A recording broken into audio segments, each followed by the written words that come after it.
देखिए, बात करेंगे सिस्टम ऑफ लीनियर इक्वेशंस को मैट्रिक्स मेथड से कैसे सॉल्व करते हैं। देखो, मैट्रिक्स मेथड से सॉल्व करने के बहुत सारे तरीके हैं। रैंक मेथड से भी सॉल्व किया जाता है, रैंक निकाल करके, ठीक है। तो हम पहला मेथड बताते हैं जिसमें लिखा गया inverse of the coefficient matrix. पहला मेथड क्या है? Inverse of the coefficient matrix. कभी सुना है नाम आपने? ऑफ द कोफिशिएंट मैट्रिक्स, कभी इसका नाम सुना है? नहीं सुना? चलिए मैं मान लेता हूँ। दूसरा इसका नाम है मार्टिन्स रूल। इसका नाम सुना है कभी आपने? सुना है? नहीं सुना है? ये कुछ नहीं है, इंटरमीडिएट वाला रूल है। नाम थोड़ा स्टैंडर्ड हो गया, ठीक है। फिर जैसे किसी से पूछा गया व्हाट इज योर क्वालिफिकेशन, बोले LLHP एंड IFBHP, बोले LLHP एंड IFBHP। अब सामने वाले ने सोचा कि बहुत क्वालिफाइड आदमी है, उन्होंने फट से अपने यहाँ नौकरी दे दी और देखा काम नहीं कर पा रहा सही तरीके से। बोले यार तुम तो इतने क्वालिफाइड हो। बोले हमने पहले बता दिया था। बोले लेकिन काम तो कर नहीं पा रहे हो। इसका मतलब क्या होता है? बोले इसका मतलब है लटक लटक के high school pass, inter fail but high school pass. तो यानी कहने का तरीका थोड़ा सा टेक्निकल हो गया कि भाई inverse of the coefficient matrix. वाह, देखने से लग रहे और ज़्यादा खतरनाक नाम है। ये वही इंटरमीडिएट वाला कंसेप्ट है, ठीक है। तो एक एग्जाम्पल उठाते हैं और उसको सॉल्व करके बता देते हैं कि कैसे इसे सॉल्व किया जाएगा, ठीक है। सबसे पहले क्वेश्चन नोट कर ले। ये एक क्वेश्चन है x plus y plus z is equal to 6, x minus y plus z is equal to 2 and 2x plus y minus z is equal to 1। इसको कह रहे हैं कि आप मैट्रिक्स मेथड से सॉल्व करिए। मैट्रिक्स में कौन सा method? Inverse of coefficient matrix या मार्टिन्स रूल कहा जाता है, ठीक है। तरीका देखिए क्या होता है, ये इंटरमीडिएट का रूल है। सबसे पहले हम क्या करेंगे, इसको मैट्रिक्स फॉर्म में चेंज करेंगे। Writing in the matrix form, writing in the matrix form. अब आपको अगर पुरानी बातें याद आ रही होंगी तो अच्छी बात है। सबसे पहले हम क्या करते हैं, इसके एक्स वाई जेड के कोफिशिएंट लिख देते हैं। देखो एक्स का कोफिशिएंट यहाँ पर क्या है? 1, यहाँ 1, यहाँ 2, यहाँ आएगा 1 1 2। यहाँ पर एक्स का क्या है? 1, वाई का, और यहाँ -1, यहाँ 1, यहाँ पर 1 1 -1। और फिर हम एक्स वाई जेड लिख देते हैं, एक्स वाई जेड, और इज इक्वल टू, जेड थोड़ा अच्छा लिख देते हैं, जेड, और इज इक्वल टू हो जाएगा आपका 6 2 1। ये हमने मैट्रिक्स के फॉर्म में लिख दिया। अब आप कहेंगे यही लिखा है? जी हाँ, यही लिखा हुआ है। आपको मैट्रिक्स मल्टीप्लिकेशन आता है? तो जब मल्टीप्लाई करेंगे तो आएगा x plus y plus z is equal to 6, यही तो आएगा। इसको हमने a मान लिया, पूरे को a, और इनटू इसको पूरे को x मान लिया, इसको हमने पूरे को b मान लिया।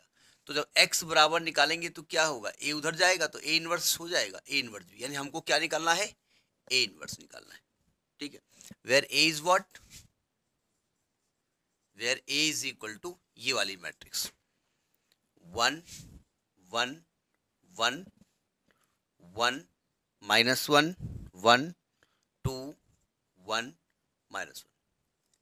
कभी कभी ये थोड़ा सा ज्यादा चालाकी दिखाते हैं, वो ये वाली मैट्रिक्स आपको दे देंगे, ठीक है, और वो कहेंगे find the inverse of this matrix and then solve this equation.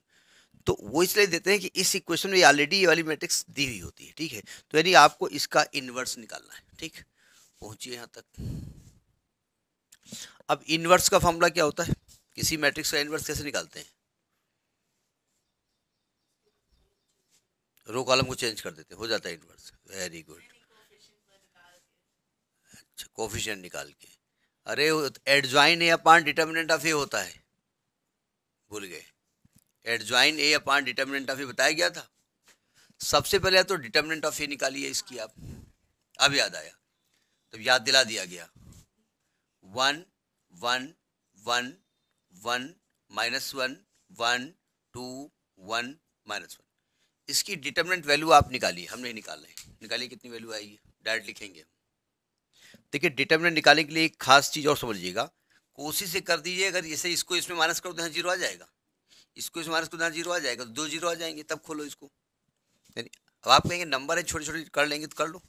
कैसे करते हैं? पहले 1 लिखेंगे, ये वाला 1 लिखेंगे, रो कटेगा, कॉलम कटेगा, इसका मल्टीप्लाई होगा 1 आएगा, फिर माइनस होगा, इसका मल्टीप्लाई होगा 1 होगा, फिर यहाँ पहुँचेंगे तो -1 लिखेंगे, रो कटेगा, कॉलम कटेगा, इसका मल्टीप्लाई -1 माइनस इसका मल्टीप्लाई 2, फिर +1 लिखेंगे, रो कटेगा, कॉलम कटेगा, 1 माइनस +2 हो जाएगा।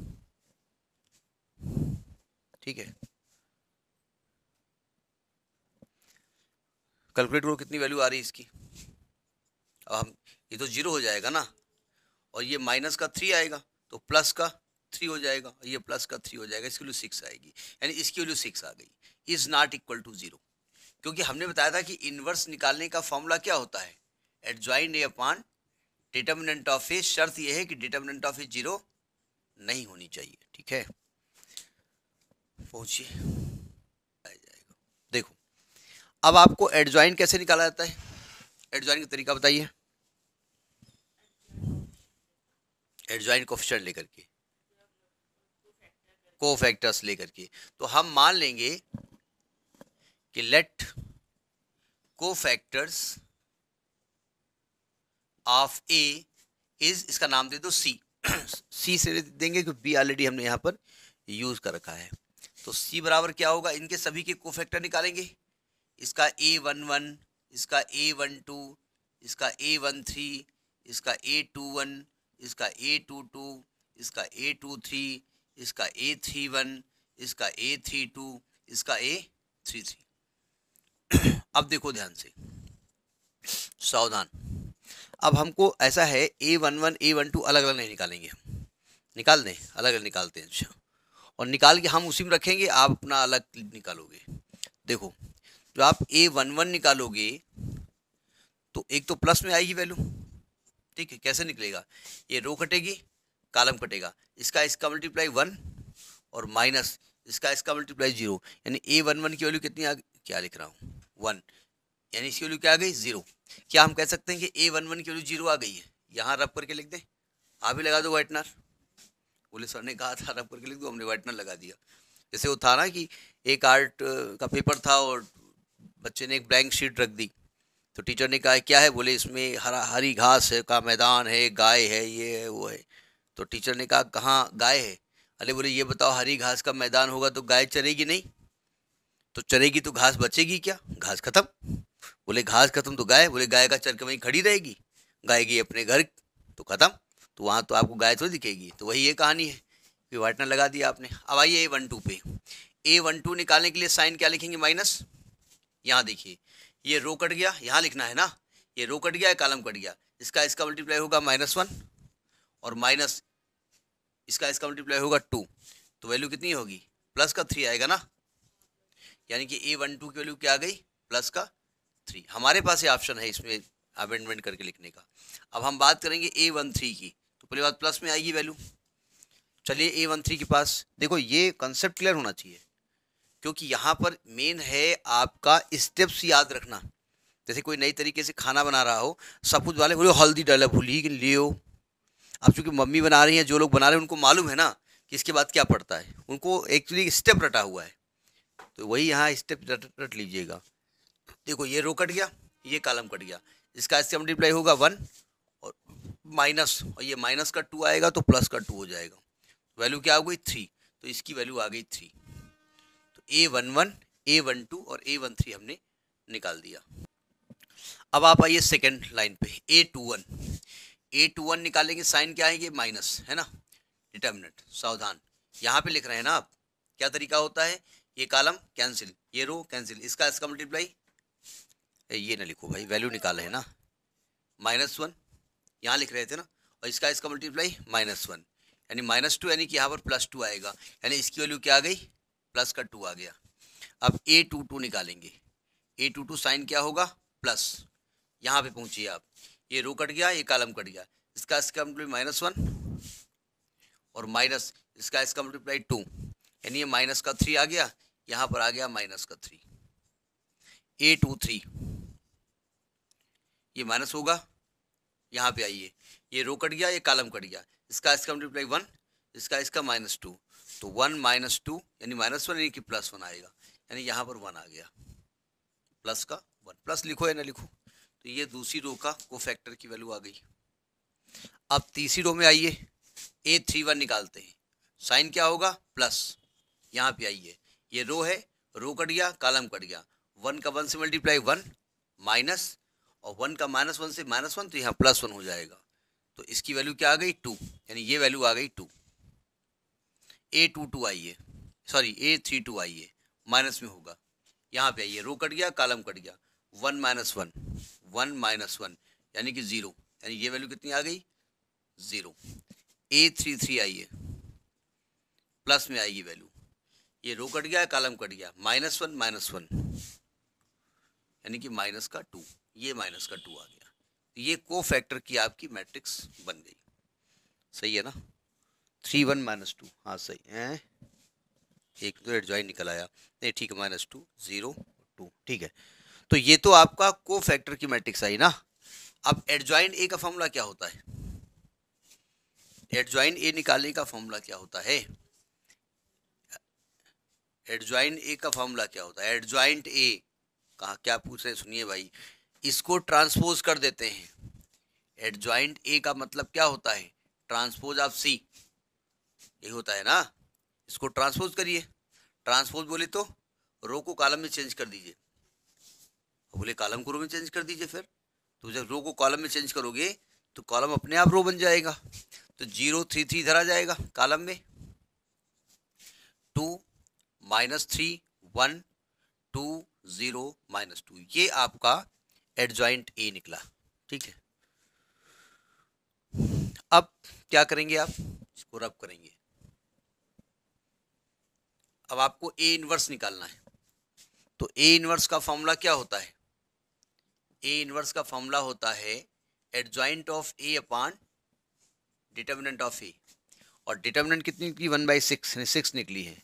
तो 1/6 बाहर कर दो और एडजॉइंट ए की वैल्यू रख दो उठा करके। 0 2 2 3 -3 0 3 1। वैसे तो 6 को अंदर ले जा सकते हैं, जानबूझ करके नहीं ले जा रहे हैं। ए इनवर्स निकल आया। अब इस ए इनवर्स को उठाओ और इक्वेशन नंबर 1 में पुट कर दो। Putting A inverse in equation number 1।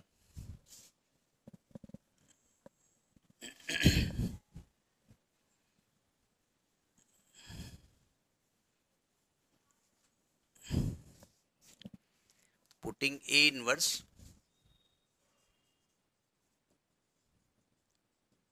In equation 1। देखिए 1 है क्या? x is equal to A inverse B था ना। x बोले तो XYZ, ए इनवर्स बोले तो 1/6, और ये वैल्यू आई है 0 2 2 0 2 2 3 -3 0 और 3 1 -2। और b का था इंटू में जो लिखा हुआ था वो क्या था? 6 2 1। मल्टीप्लाई करना आता है? इसको मल्टीप्लाई करिए 1/6। 1 मिनट का समय आपको दे रहे हैं, आप मल्टीप्लाई करिए, फिर हम देखें। मल्टीप्लाई आ गया। देखो इधर इस रो का मल्टीप्लाई इस कॉलम से होगा ना। तो 0 × 6 0 प्लस 2 × 2 4 प्लस 2 × -1 2। सेकेंड रो का फर्स्ट कॉलम से होगा 3 × 6 18 प्लस लगेगा, या माइनस का 6 आएगा तो -6 होगा, प्लस का 0। इसमें आएगा 3 × 6 18 प्लस का 2 माइनस का 2। तो ये वैल्यू आई है। इसको सॉल्व कर लिया जाए। ये आप सब पढ़ चुके हैं इंटर में, लेकिन हम जब इंटर पढ़ते तब तो बदतमीजी पढ़ते हैं, आधा पढ़ा आधा छोड़ा, सब ठीक है। अब हम जब ग्रेजुएशन में आ गए तो हम तो और बदतमीज हो गए। अरे हम बड़े हो गए ना, तो बड़े हो गए तो दिक्कत आती ना। फिर हल्की सी पानी गिरेगा तो हम नहीं पढ़ेंगे, क्योंकि भाई हम तो भीग जाएंगे। पता चला 6 ये कितना आएगा? 12 आएगा। ये कितना आएगा? 18 आएगा। 6 से डिवाइड कर दोगे कितना आएगा? 1 2 3। इधर क्या है? XYZ। तो जब इक्वेट करेंगे यहाँ x का मान 1 आ गया, y का मान 2 आ गया और z का मान 3 आ गया। तो दिस इज द सोल्यूशन। अब ये कंफर्म है कि आप सही किए हैं तो अच्छी बात है। अगर कंफर्म नहीं है तो आपके जो इक्वेशन है, जैसे पहला इक्वेशन है x plus y plus z is equal to 6, पहला है x plus y plus z is equal to 6, तो क्या एक्स वाई जेड की वैल्यू इसको सेटिस्फाई कर रही है? तो एक्स को 1 रख दो, वाई को 2 रख दो, जेड को 3 रख दो, तो 1 + 2 + 3 करेंगे 6 आ जाएगी वैल्यू, यानी ये इसको सेटिस्फाई कर रही है। तो तीनों से कंपेयर कर लो, ठीक है। कभी कभी एक कुछ क्वेश्चंस का एक क्वेरी होती है, नहीं वैसे तो क्वेरी नहीं होती है, बोले जो आप लगा दो हम उतार लेंगे, क्वेरी कैसी तैसी। वो कहते हैं कि भाई ये बताओ, आपको एक्स निकालना है, आपको ए उधर ट्रांसफर करना है, तो हम एक्स बराबर ए को यहां भी तो लिख सकते हैं बी ए इनवर्स। बोले नहीं ये मेरे दिमाग में नहीं आई बात, आप कह रहे हो तो हम सुन लेते हैं, लिख सकते हैं ना। देखिए हमने मैट्रिक्स पढ़ी इंटर में, तो हमको पढ़ाया गया था कि मैट्रिक्स मल्टीप्लिकेशन ऑलवेज पॉसिबल, ऐसा नहीं है, कभी कभी नहीं भी पॉसिबल होता है। क्या तरीका होता है मैट्रिक्स मल्टीप्लिकेशन का? अगर दो मैट्रिक्स हैं, एक का ऑर्डर 2x3 है और एक का ऑर्डर 2x3 है, तो मल्टीप्लाई हो जाएगा, हो जाएगा, सेम ऑर्डर है, वेरी गुड। इसी को कहते हैं first year is rest year, inter by chance, BA by knowledge, MA by dance. Madam ji इसके लिए ये चीज इक्वल होनी चाहिए, ये मैट्रिक्स मल्टीप्लिकेशन पहली कंडीशन है, ठीक है, ये इक्वल होनी चाहिए, जो यहाँ है वही यहाँ होना चाहिए, पहली बात। और जो रिजल्टिंग मैट्रिक्स आएगी उसका ऑर्डर ये होगा 2x3, ठीक है, यानी इसका मैट्रिक्स मल्टीप्लिकेशन पॉसिबल नहीं है, ठीक है।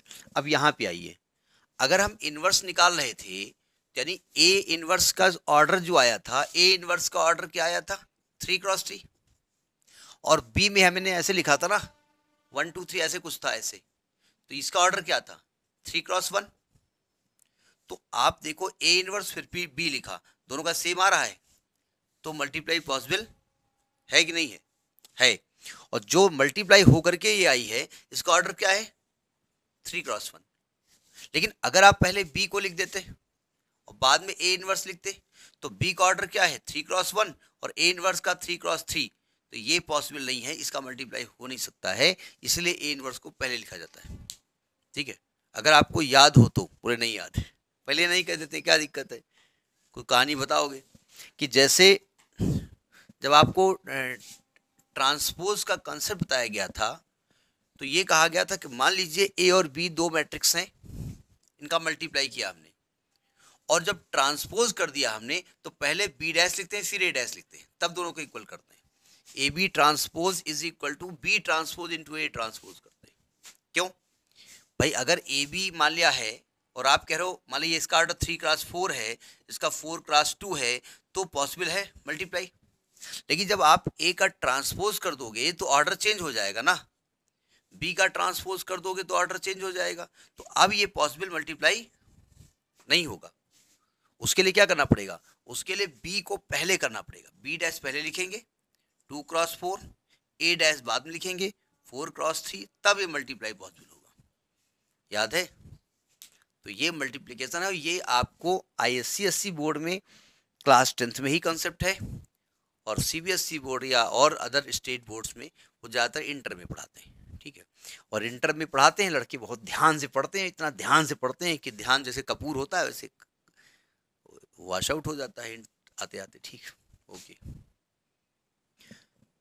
देखिए जो क्वेश्चन दिया है ये थोड़ा सा लिखने का तरीका बड़ा इनका प्यारा है, देखो कितना प्यारा है। इन्होंने दो मैट्रिक्स दी हैं, इन्होंने कहा 5 1 3 -5 1 3 7 1 -5, ये और ये किए मैट्रिक्स। पहले कहते हैं इसका प्रोडक्ट निकालो, पहले तो कहते इसको मल्टीप्लाई करो, और मल्टीप्लाई करने के बाद इसको सॉल्व करो। अब आप कहेंगे इसके मल्टीप्लाई से इसका क्या लेना देना, क्या लेना देना वो तो बाद में बात करेंगे, ठीक है। पहले आप इनका मल्टीप्लाई करिए, हम डायरेक्ट लिखेंगे, क्योंकि आप ग्रेजुएशन में हैं, आप बड़े हो गए हैं, तो आपको मल्टीप्लाई तो आता ही है। करिए मल्टीप्लाई, थोड़ा सा बताते भी जाएं कि आपने आप करोगे। क्या तरीका होता है? पहली रो का मल्टीप्लाई पहले कॉलम से होता है, क्या आएगा -5 प्लस का 3 प्लस का 6। पहली रो का मल्टीप्लाई दूसरे कॉलम से, -5 प्लस का 2 प्लस का 3। पहली रो का मल्टीप्लाई थर्ड कॉलम से, -10 प्लस का 1 प्लस का 9। कैमरे में आ रहा है? आ रहा है, थोड़ा टेढ़ा मेढ़ा जाता है, क्या करें, राइटिंग गंदी है। सेकेंड रो का मल्टीप्लाई फर्स्ट कॉलम से, तो क्या आएगा, 7 वन जा 7, प्लस का 7, प्लस का 3, माइनस का 10। सेकेंड रो का मल्टीप्लाई सेकेंड कॉलम से, तो 7 plus 2 minus 5। Second row third column से 14 प्लस 1 माइनस 15। थर्ड रो का फर्स्ट कॉलम से, तो 1 माइनस 3 प्लस का 2। सेकेंड रो का थर्ड रो का मल्टीप्लाई सेकेंड कॉलम से, तो 1 माइनस का 2 प्लस का 1। सेकेंड रो का थर्ड कॉलम से, तो आएगा 2 माइनस का 1 प्लस का 3। ये मल्टीप्लाई आया, कैमरे में आ गया, अरे वाह आ गया, ठीक है। अब जरा ऊपर का कॉलम हम रही रब करेंगे, इधर यहां लिखते हैं, क्या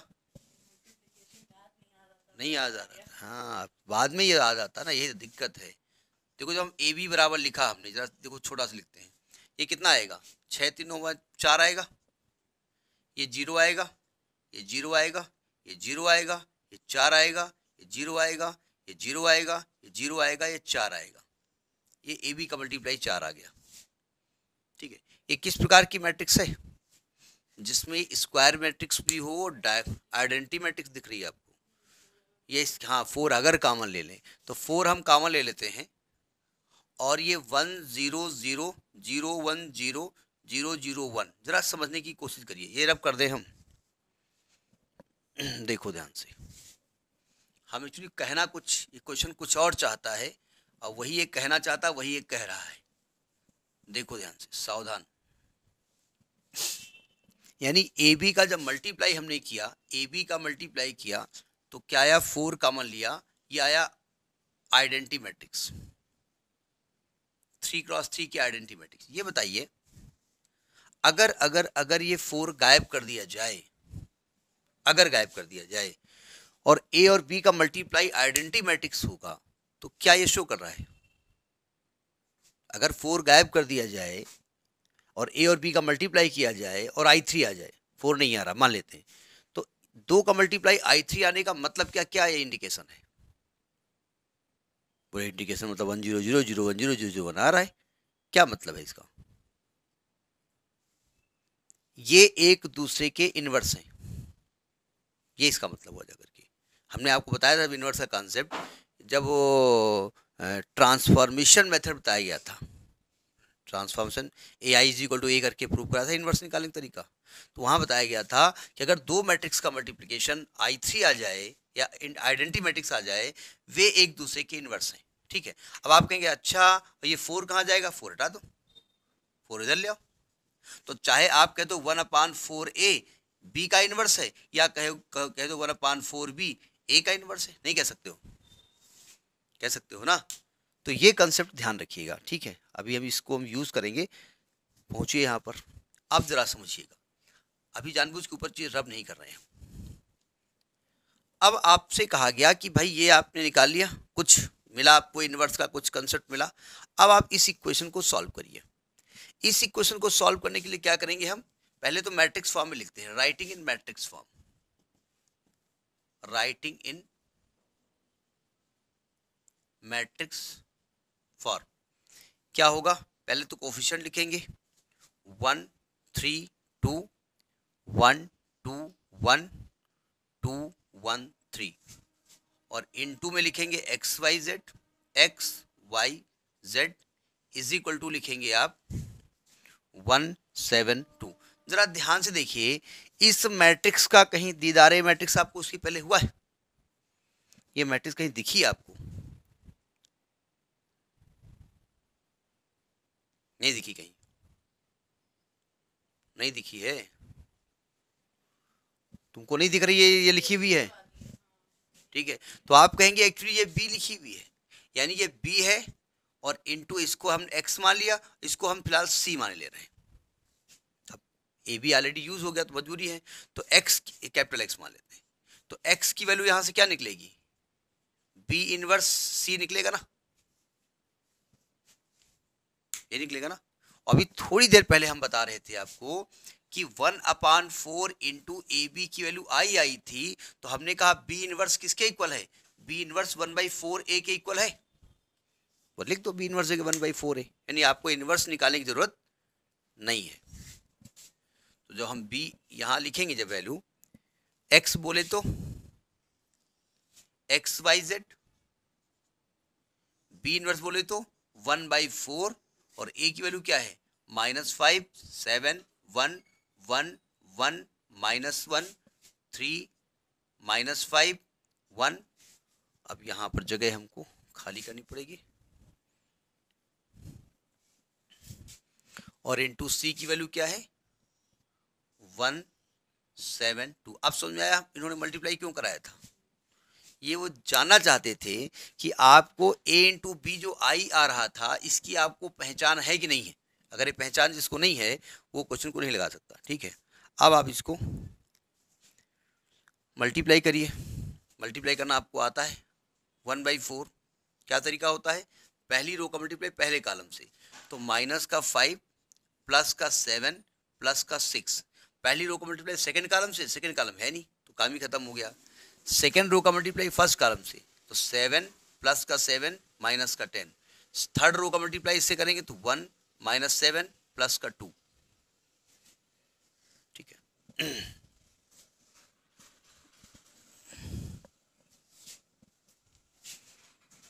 तो इधर तो आपका आ गया है x y z, इधर आया आपका 1/4 बाहर हो गया। खोलिए इसको, कितना आएगा 7 6 13, 13 -5 8 आएगा और 7 7 14 में 10 गया 4 आएगा और 2 1 3 माइनस का 4 आएगा। और जब 4 को अंदर ले जाओ कितना बचेगा, ये 2 आएगा, ये 1 आएगा, ये -1 आएगा। और जब कंपेयर करोगे तो x का मान 2 आ गया, y का मान 1 आ गया और z का मान -1 आ गया। 2 1 -1। ठीक है, समझ में आई बात। उन्होंने ऐसा ड्रामा क्यों बताया था, ये ड्रामा बताने का कारण है।